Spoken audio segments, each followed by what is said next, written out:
that's what I want to talk about. Interactive media is this label that I carry, and I'm looking at new stories, new forms, new formats, new audiences, and possibly new theatre. Let's see. Let's see where this is taking us. I've already talked about that, so I've learned my lesson. So Digital Creativity Labs is a large research center. It's highly interdisciplines. It has computer science, psychology, engineering, sociology, philosophy, you name it. And we have a very large set of partners with which we work. So it's kind of very well grounded in challenges that people have. So in research, we try to solve each other's problems. So the industry tells us about their problems. We, in turn, do research and try to solve those problems. And what is distinct about the Digital Creativity Labs? Well, we're looking at two forms of interaction. Play. Who likes playing? Who doesn't? Come on. Who likes stories? Who doesn't? For sure. Well, there you go.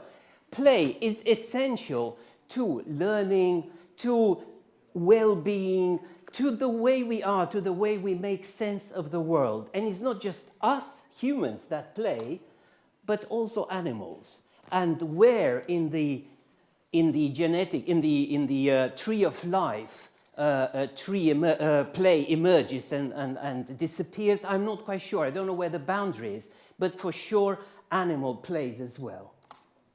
Story. Who doesn't like a good story? And some people go as far as saying story is in our DNA, is something that makes us human. And yes, so story, oh, I beg your pardon. Story is another fundamental part of our behavior.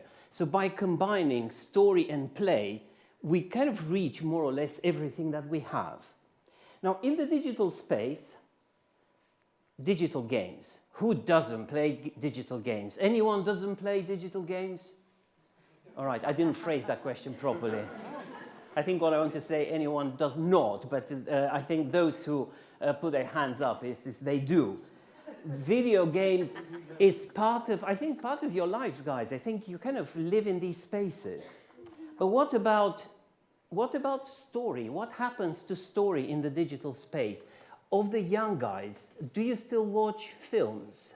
Are you still interested in watching films? I'd like to see, really, this is, yeah, films? Okay, so more or less everybody. But here's a more important question to me, television. Do you watch television still? Okay, no, not everybody. That's what happens. Television somehow is pushed out of the consumption space of the younger generations. And we're asking the question why that is happening. So, coming back to the Digital Creativity Labs, we look at mediated interaction, ranging from play to story, but we're more interested in what is in between. So we have the stories that are recounted as films or television, and we have the computer games. But the question is there anything else in the middle? And to seed your imagination, here's something. You like it, eh? Exactly, esports. I don't even need to explain it. You young guys know it. Anyone doesn't know? Wants me to explain what esports? Oh. Okay, I'm not quite sure now who says yes or no to my questions, but it doesn't matter. Esports is something like that. Professionals playing computer games and being watched as a sport by others. And it's a very, very fast-growing phenomenon. Football clubs start now to sign off professional athletes. It's no joke, really. There's millions there. And it grows. Okay, here's your level of maths. Do you know how an exponential function is? It's like rockets. It goes very slowly and boom. That's the boom now. It's on an exponential. It's unbelievable how fast it grows. Television is just now starting to react to this and understand. But, going back to what I said, it's in between story and games. Have you heard of this game? Her Story? Well, if you haven't, download it or buy it. I don't know, is it free? I forgot. It got many awards. It is a game, but it tells the story of a person who's lost her husband, and it's a very fragmented story that you have to pitch and put together. Absolutely beautiful, many awards, but again, it's in between. It's neither a game nor a story. Have you heard or have you seen The Truth About Marika? It was a production of the Swedish National Broadcasting Company, SV... Help me, just one. SVT? SVT, yes. Again, a glorious production, but not scalable, so it was very expensive. They couldn't maintain it. What happened was, there was a TV episode that told a story, but in between episodes, you had information coming up on the web with characters, personalities, and clues and that. Then there was a game that you could play. Then there were actions in the physical space. There in the middle, people will come in physical spaces to get information and gather points. And all these spaces were interconnected into a big story. So whatever people did in the game had a reflection on the next episode on TV. Whatever was shown on TV contained clues to where you should go in the physical space. It was an absolutely glorious production that again combined games and story, play and story.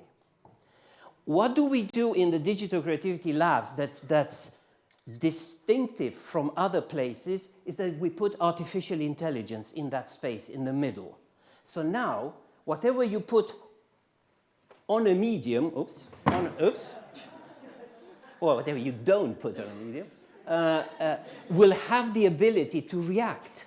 So you put a story in there, but unlike now that you've recorded and someone else comes and sees it, now you put it in there, someone else comes, and the story can have an interaction with the viewer. And that's amazing. And that's the proposition I want to tell you. Of course it's amazing, we're doing it.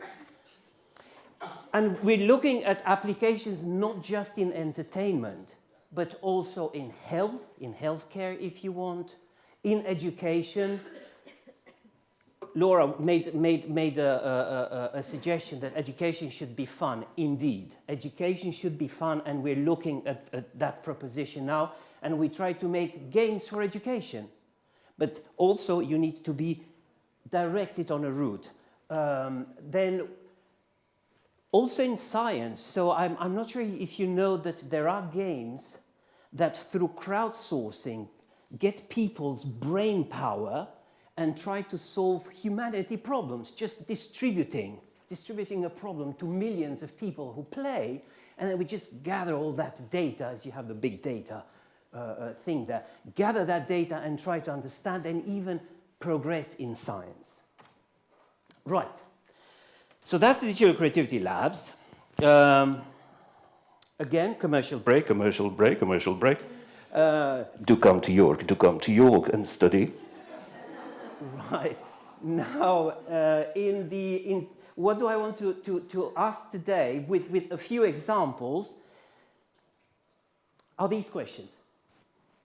Can a video or a TV story respond to, adapt to our needs or to our requests? Can I have a dialogue with the story? For example, can I watch something and say, that's really cool, tell me more, take me on that route, and the program really tells me more and takes me on that route? Or, someone's called me, I have 5 more minutes, can you now finish soon such that I could go? I don't want to switch it off, I want to see the resolution of that story. Can TV or video stories be personal assistants? Kind of communicate with us and help us in our daily routines? Can machines tell stories with our content? We share content on YouTube, but there's not much story there.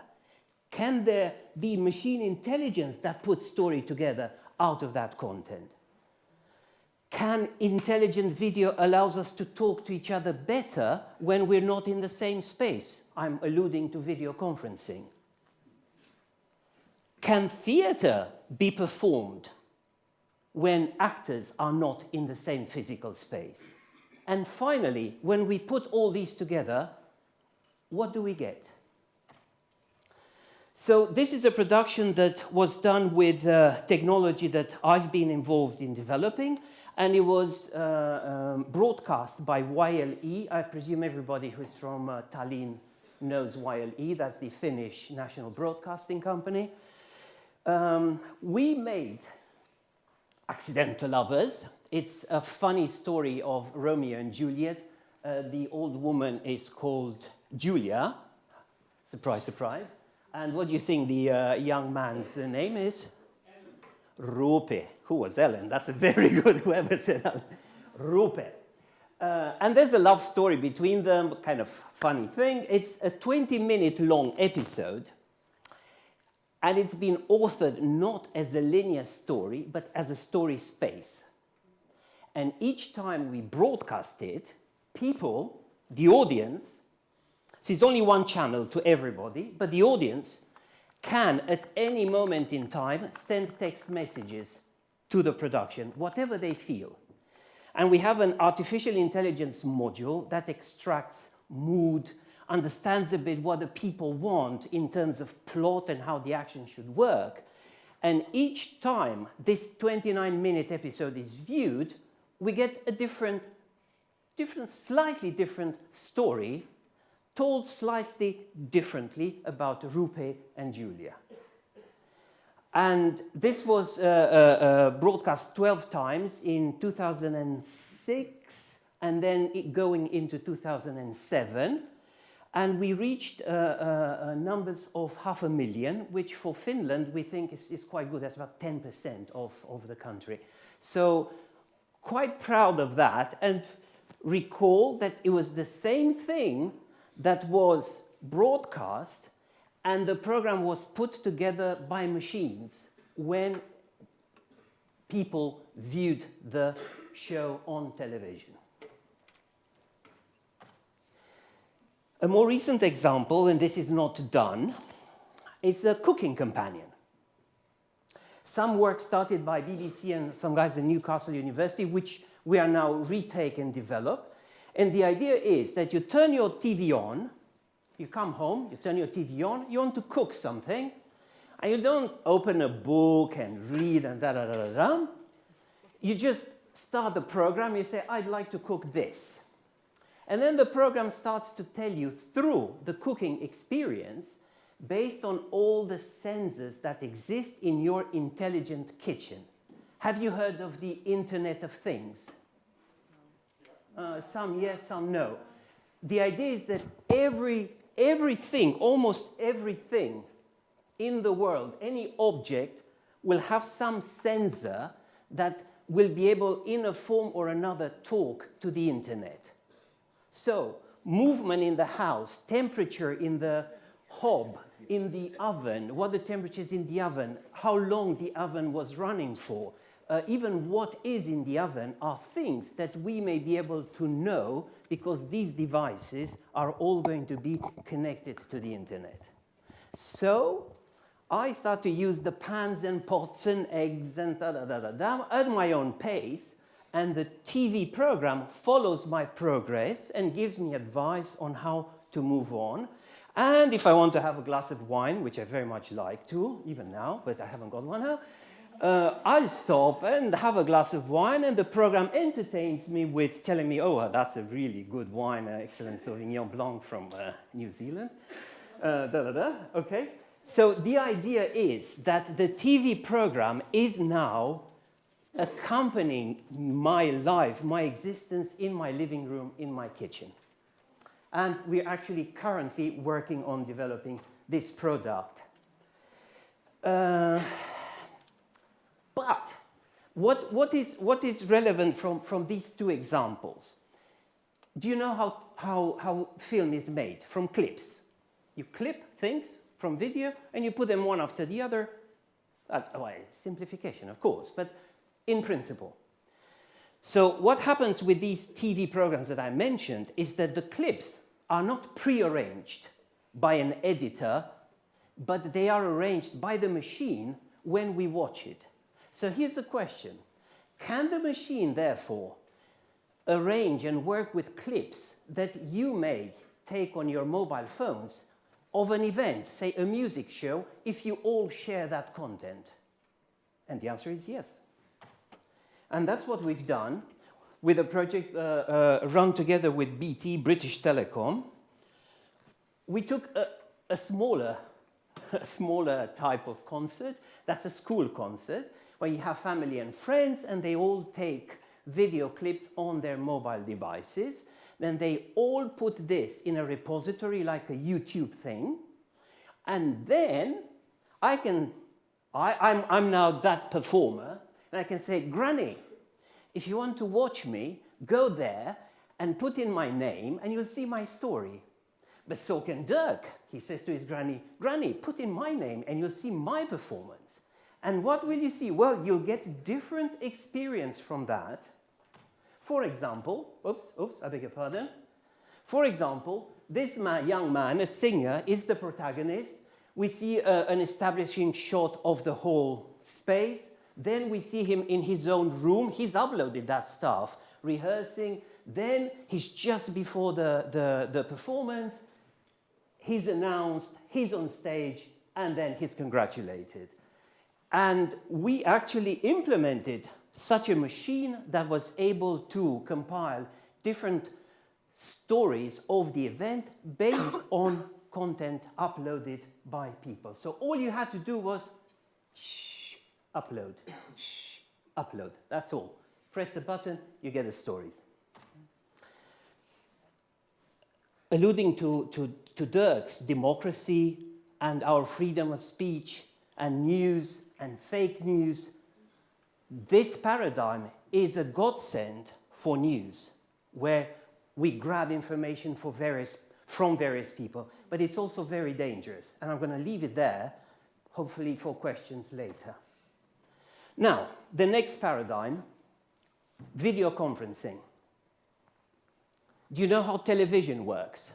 There are various cameras, they cover various angles, and then on the screen we see the representation of the space in a beautiful way. Question, can we do that, but for video conferencing, for communication with each other? The answer is yes, and if the answer is to be yes, which it is, it will have to be done automatically because there are millions of video conferencing links, possibly billions. So it can only be done by machine.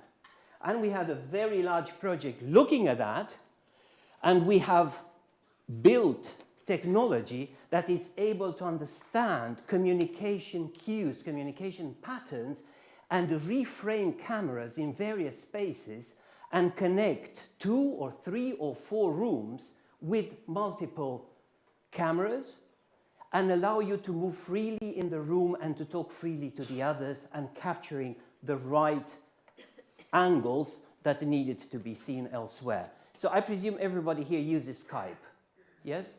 So Skype is one camera, one screen. Well, what I'm talking about here is various cameras like that and that and that, capturing the space as we do it here, but do it automatically. And we've applied this to theatre. So first, we had to sort out the quality of video and audio. So at first it was, this is Waiting for Godot, a fragment of Waiting for Godot, performed by one actor in the physical space and the other actor connected to this space through a screen from another location. And we got the wheels going, the audio was good, the video was good, the synchronization between audio and video was good, because you don't want to see something like, and I'm saying this, so there's always a delay between the audio and the video comes later. And do you know milliseconds? How do you think, when do we start to be bothered by that delay? 1 second? No. Half a second? No. 200 milliseconds? Yes. About a fifth of a second, we start to distinguish that delay and be bothered. Up to that point is fine. But what we've done, actually, we took the tempest and broke it down for 2 stages. And I'm not sure you know the tempest. I don't have time to tell the story now, but some actors were in one location, and you see there Prospero and Ariel. Prospero is a physical actor, and Ariel is a representation on screen, and this was in one theater. The other one was the other theater, and you could see Ariel here in person and Prospero there on screen.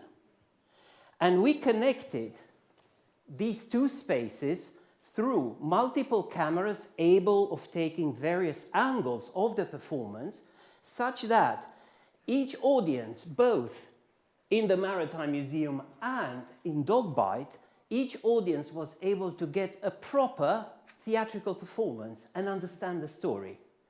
And even more so, from those cameras, we automatically mixed another stream that was webcast, as this presentation is today. And we got some beautiful shots. So we got some beautiful moments, like here, look how beautiful Prosper is looking at Miranda and Ferdinand, yes, falling in love and kind of blessing them. And that's from the performance. But we also had a few technical hiccups, and we had 80 members in the audience, and they all sighed with relief when we finished it and gave us some applauses. So it showed that things could be done, but this is technology of the future and needs to be fine-tuned and further explored. Now, when we put all these together, interactive television, clever video conferencing, social media, games, what is the space for theatre, for performance? It is unexplored, or rather I should say underexplored. There are examples there, but for you, if you are interested in taking this path, it's an absolutely glorious and beautiful space and more or less virgin, and therefore, if you take this route, you'll find a lot of joy on that path. And these are some partners that we work with. Thank you.